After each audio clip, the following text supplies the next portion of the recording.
Hey everyone, this is Michael Tritthart, International Technology Instructor, and I want to let you know about a class that we have coming out to Fair Texas Title McKinney, and this is going to be on September 7th, and we're going to be doing this session from 12 to 2, so it's going to be a lunch and learn, and it's going to be $20 total. You're going to earn 2 hours of TREC CE credit on this one as well, and this is going to be the blueprint to business building. This is a class that every business owner needs, especially right now as the market is shifting. We're going to go in and we're going to show you how to create a 1-3-5 for your business. The 1 is the annual goal or the goal right now, and then the 3 priorities and the 5 action steps and who is going to do those and when are those going to occur.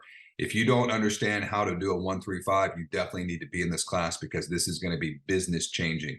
And we're going to help you to navigate the shift that is occurring in the business, but also set up your annual goals for your business. So this is an interactive class. Bring your laptop. Be ready to work, be ready to build your business, and we'll see you guys on September 27th. Thanks.